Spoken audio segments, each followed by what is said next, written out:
পুরুলিয়ার হুড়া ব্লকের M A academy high মাদ্রাসায় তৈরি হয়েছিল শৌচাগার।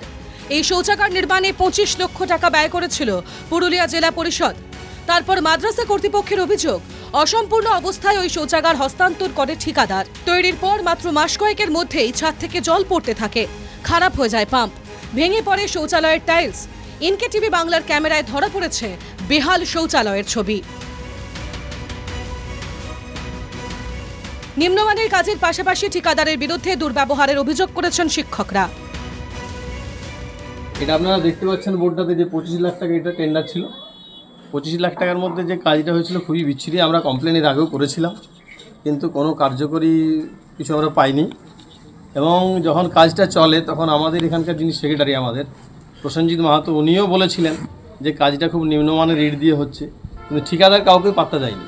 শিডিউল প্রথম থেকে আমরা পাইনি।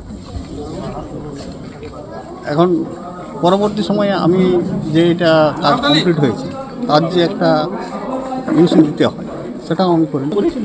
তদন্ত হোক, আমরা যাই সত্যি উঠে আসবে। বিপুল টাকা ব্যয়ে শৌচালয় তৈরি হলেও তা ব্যবহারযোগ্য না হওয়ায় মাদ্রাসা কর্তৃপক্ষ জেলা পরিষদের কাছে অভিযোগ জানায়। জেলা পরিষদের তরফে সেই অভিযোগ খতিয়ে দেখার আশ্বাস মিলেছে।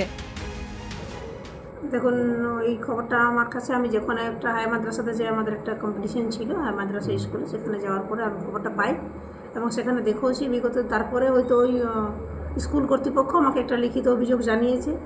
ব্যাপার হচ্ছে যে যদিও কাজটার কমপ্লিশন ডেট 2023-এর মধ্যে কমপ্লিট ছিল, তবু বিষয়টা আমরা অবশ্যই দেখছি এবং আমরা সেটা তদন্ত করছি। কাজ করেছে বলে শুনেছি এবং তার ব্যবহারটা অনেক রাফ, এটাও শুনেছি।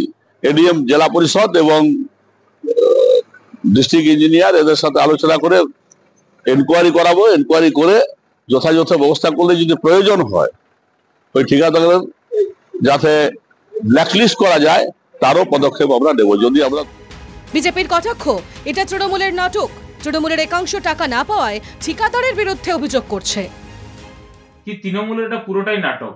তৃণমূলের একটা শ্রেণীর নেতা তারা টাকা নিয়েছে এবং সেই ঠিকাদারকে ভিতর থেকে ইন্ধন যোগাচ্ছে।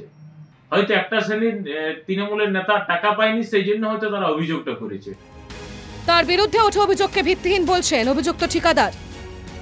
যে অভিযোগটা করেছেন সে অভিযোগটা সম্পূর্ণ ভিত্তিহীন এবং কালকে ওনার এগেনস্টে ওনার যে এলিগেশন আছে কালকে আমি রিটিনে আপনাদেরকে দিয়ে দেবো। ঠিক আছে, আপনি সম্পূর্ণ কাজ করেছিলেন সেখানে? ফুল অ্যান্ড ফাইনাল ইঞ্জিনিয়ার মানে স্যাটিসফ্যাকশন, ফুল অ্যান্ড ফাইনাল কাজ কমপ্লিট করে বেরিয়েছেন। কমপ্লিট। পুরুলিয়া থেকে বুদ্ধদেব পাত্র রিপোর্ট, এনকেটিভি বাংলা।